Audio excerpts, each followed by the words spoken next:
Hello, little seasoners, and welcome back to the Third Advent YouTube channel. In this presentation, we're going to be going into part 3 of Daniel's Timeline Secrets Revealed, and how when we examine the chapter 9 of Daniel and verses 24 through 27, but mostly 24, 25, and 26, I am showing you theoretical thought experiments I've used to come up with timeline dates that seem to be producing repeating numerical patterns for you to consider, that maybe unpacking some of these prophetic verses, there is a esoteric or a secret layer that we can discover that tells us when these prophecies may have begun and ended. Again, this is theory. Pray about these things. I could be 100% wrong, but we keep on seeing these same years and jubilees showing up when I use these particular methods, that it's worth presenting a video for you to consider and pray about. Thank you, and let's get started. Okay, for a quick review, Daniel 9:24 through 27, these verses are prophecy regarding to Israel, Jerusalem, and how the city will be cleansed within a 7-year period at the second coming. This information shall be fulfilled, and then the great and terrible day of the Lord would happen. And what we're doing is we're just showing an example A over there that, for example, in Daniel 9:24, you just take the 70 weeks, multiply it times a 7-day, and you get 490 years is what the prophecy is teaching us. And then if you look at verses 25 through 27, I also show you how those can be broken down. All right. Dropping down to B on the video, bottom of the video screen here, you'll see that I took Daniel 9:24, 25, 26, and 27, and I took those 4 verses. But what I did in this example is I just added the 4 chapters together, and 4 times 9 gives you 36. And then I found out through numerous calculations that if I use a 50-year Jubilee cycle, whoever's not familiar with my work, I use 120, 50-year, and 7-year Jubilee cycles to get these calculations. And 36 times a 50-year Jubilee cycle gives you 1800, and then 50 years you add to that gives you 1850. So you have to have a start date and an end date over that 50-year cycle, and that's how that's calculated.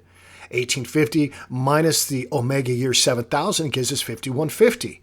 And for those of you who are familiar with the word 5150, or that number, it's very popular. You have an album cover named after that. You have 2 major manufacturers that produce 5150 computers.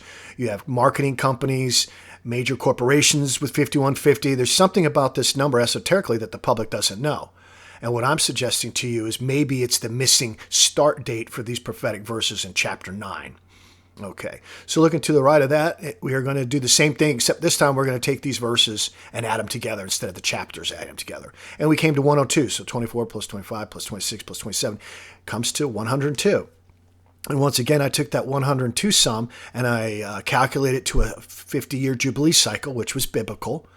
And 5100 is when it started, 50 years later is when it ended, 5150. Again, so we have 2 examples when we take 924, 925, 926, and 927, that if we use those sums compared to a 50-year Jubilee cycle, we can figure out the year 5150 can come from either the 4 chapters or the 4 verses. So that's coincidence. That's maybe even divine coincidence, letting us know that this could be when these 5150 is the year that these prophecies began. Okay. And then what we do, if we jump up to the top right of the screen, I just point to using 5150 to the extracted verses years period. So chapter 9 verse 24 has a 70 years, so that's 490 years. And 490 plus 5150 is 5640. And then we go down to verse 25, and 483 years added to 5150 is 5633, when the tribulation could start. And just to remind you, 5640, I propose theoretically is the second coming year of Jesus Christ. And then it would be 1,000 years from Revelation 20, and that would put it at 6640 when it ends, theoretically, leaving 360 years left for a season of Revelation 20, verse 3, to reach the Omega year 7000, the third advent, from 20, verse 11 through 15. All right. And then you can see that's how in D I calculated the timelines for these particular verses. And if you drop to E, it gives you the circa per chapter and verse. And that's how I came to this information, which I have in my free book and I've discussed numerous times. So we'll be moving on from that on the next slide. So just a quick review on Daniel chapter 9, verse 24. We take 70 weeks times 7 days equals 490 years. And then 490 was reduced via 4 times 90, which gives you 360. And then in number 2 example, I show you 490 plus the 360, you get 850 years. Subtract that from the 6,000-year timeline. Once again, you get the Daniel chapter 9 key year, 5150. Number 4, 490 years, once again added to 5150, gives you 5640, which I believe is the theoretical year Jesus Christ returned and reigned for 1,000 years. You can also take that information from 5640 and subtract it from the 6,000-year timeline, gives you a 360-year season. Or you can subtract 5640 from the 7,000 Omega year timeline and get 1,360, which is 1,000 years for the millennial reign of Jesus Christ, which is also known as the Second Advent, and then a 360-year season, which we live in today, and may be coming to an end quite shortly, which would bring us once again to the Third Advent, Revelation chapter 20, verses 11 through 15. And then if you look above, I took the key year 5150 that we've shown in both of these slides, and I used a 120-year Jubilee cycle this time with 5150. So 5150 divided by 120-year Jubilee equals 42.9. And what's very interesting is if you read 42.9 from right to left, it matches Daniel chapter 9, verse 2:4. So that's very interesting. Food for thought. And then below, I'm showing you how I get the same information, specifically 5640, and how 1,360 years from that time period continually repeat itself, meaning that we might be onto something and there could be timeline clues that we can extrapolate out of these verses. Again, this is theory, friends. Okay, so we just take Revelation 20, verse 3, which talks about the little season of 1,000 years. And in A, what I did in this particular thought experiment was I just took chapter 20, verse 3. I got the 60-year clue. I subtracted 60 from the 7,000th Omega year, the end of time, and I came up with 6,940. And then I again reduced 6,940, which came to the year 5640. Now we can take the rest of the information from Daniel 20, verse 3, which is 1,000 years prophecy, add that to 5640, that gives you 6640. And then from 6640, we can subtract it from the 7,000th year, leaving a 360-year theoretical season from Revelation 20, verse 3. So a 1,360-year period could be extracted out of Revelation 20, verse 3. So that's a confirming witnesses that matches theoretically, a theoretical proof that matches this information so far that I repeatedly am demonstrating to all of you in these videos. And then once again, you just take the 7,000-year timeline, which is the Third Advent, subtract all the time from Revelation 20, verse 3, theoretical information, you get the Second Advent year 5640. Let's take a look at what 1360 can possibly unpack and teach us. Can it come full circle to show us any theoretical proof that it can be linked to 5640 as a starting point?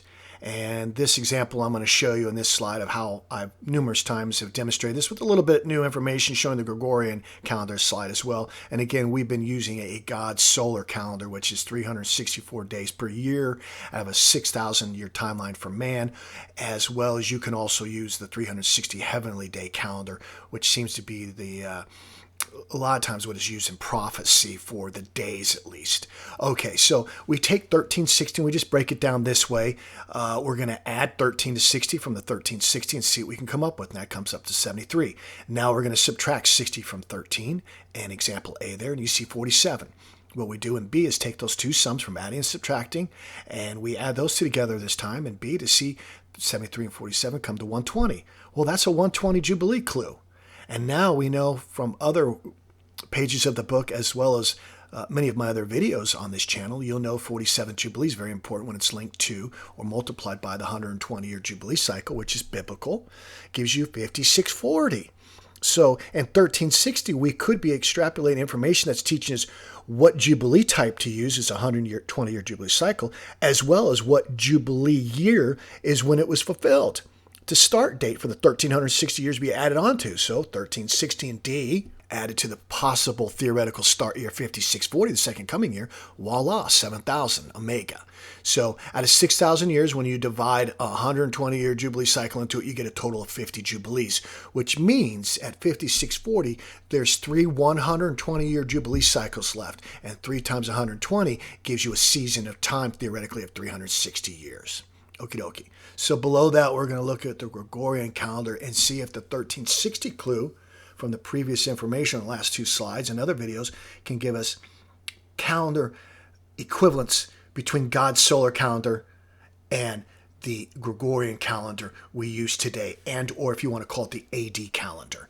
And example A there, we're going to take 13 plus 60. Once again, we get 73. 60 minus 13, once again, we get 47. But this time in B, what we're going to do is we're going to subtract those two numbers. 73 minus 47 gives you 26. Now what we do is we take the 120 clue and we subtract it from B on the above example on God's solar calendar, and we're going to take B on the Gregorian calendar. We're going to subtract those two sums. So look at B above and B below, and you'll see 120 and 26. It comes to 94 when they're subtracted from each other. And then in D, we take 94 times 7 plus 7 equals 665. AD theory. That could be equivalent towards the year 5640. They could be the same calendar year, just on using different calendars or the equivalents of. And I use the 7-year Jubilee cycle. 7 is also a divine completion, as well as how we calculate Jubilees. So again, you take the 1360 that we extract all the information from and the 665 sum, and we add them together. Voila, we get 2025. So theoretically, on the Gregorian calendar, is 2025 also the 7,000th year on God's solar timeline of 7,000 years or 7 days given to man in his creation? Who knows? Only time will tell. And then if you look in the bottom rectangle below, we can do a theory of looking for a proof. And this theoretical proof can be done the year 2025 divided by 0.359 equals 5640. And as I've said ad nauseum, 359 is the third advent of Jesus Christ. So 3 stands for the third advent, and 59 is Jesus Christ gematria total. 27 plus 32 added together gives you 59, which 159, 259 are written in the stars above. Go look at my Heavenly Signs videos, and you'll learn about 359 is the third advent of Jesus Christ, meaning the end of the world theoretically. There's 3 advents. One is 33 years. The second is 1,000 years, and maybe a couple years after that if Gog Magog happened shortly after the little 1,000 years ended, or it's at hand. And the third advent is an eternal state. That's what I believe, my interpretation of the scriptures. So again, we get 5640. And if you add 1360 to 5640, voila, you're at 7,000 years. Again, this is theoretical. It could be anywhere from 2025 to 2030 that the good Lord has his third advent happen. We just don't know. We're just trying to unscramble scrambled eggs, which is impossible to do. And don't take my word for it. I could be 100% wrong on this information. In this example, I'm just briefly going to show you, without much commentary, the equivalence between the two timelines of 665 on the Gregorian calendar and how it could also be equivalent to the year 5640 when the second advent begins. And so you can pause this part of the slide before we move on to the next slide and the final slide to get some information here for you to think and pray about. Okay, so in this example, we will be concluding Daniel's theoretical part 3 on this particular bit of information I'll be sharing with you, Daniel 9:24 through 27. And what I'm doing, as this talks about the tribulation, the Great Tribulation, I'm specifically only looking at Daniel 9:24 and 9:26 because it talks about the end and how Jerusalem will be cleansed and flooded with an army before Jesus returns, known as the Second Advent, to rule after the great and terrible day of the Lord. Okay, so what we're going to do is, if you look at the bottom of the screen there and you look at Daniel 9:26, which is going to be in the center portion, there is 6,000 years divided by a 7-year Jubilee cycle gives you 857 total Jubilees. And what I did was I took the 62 weeks extracted from Daniel 9:26 and I subtracted that. Because after many calculations and over 7 years of this research and study, I knew 62 weeks related to 857 Jubilees could also be considered 62 subtracted from 857, which gives us 795th Jubilee theoretical idea. And when you take 5570, the year I propose Jesus Christ was born on the cross, and you divide it by 7, you come to the 795th Jubilee. So that's promising, as well as a potential theoretical confirming witness when Jesus Christ was born. Theoretical only, of course, friends. It could just be divine coincidence or just doesn't mean anything. But this is what this book and these studies and video walkthroughs are about, as well as my music. And then you can also take 5570, the year of our Savior's birth, and subtract the very infamous, famous 420 or 420 years from that. And believe it or not, it comes to the year 5150. So food for thought there. And then if you take more information out of Daniel 9:26, if you look below the notice there, again, we're in the center of the bottom screen, and you add the 434 weeks or years to that, calculated 62 weeks times 7 days gives you 434 years, is how you calculate Daniel 9:26. And you come to 1360 when the chapter and verse are added to the extracted or unpacked years, 1360. And then you have another example of 5640 plus 1360, voila, 7,000 years. As you can also see that if you subtract 5640 minus 5570, you get 70 years. And then I could be linked to Matthew 24, verse 34. This generation shall not pass till all these things be fulfilled.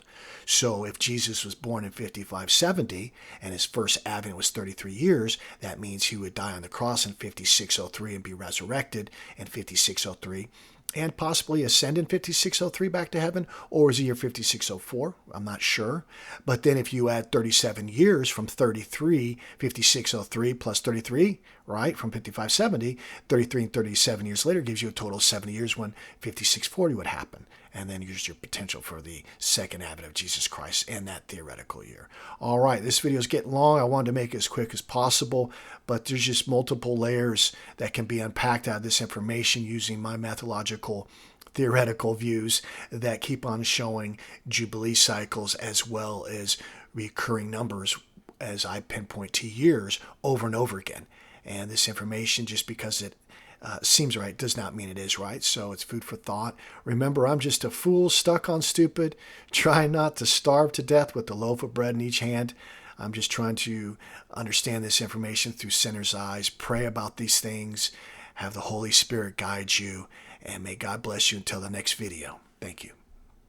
I thought I would use a quick demonstration from 1 Kings chapter 9, verse 28, and showed you a theoretical thought experiment I did on that information, how I could extract that 5150 plus 420 example once again could lead you to the theoretical year of our Savior's birth. So here's this information, no commentary on it. Pause the screen if you like, and until the next video, thank you.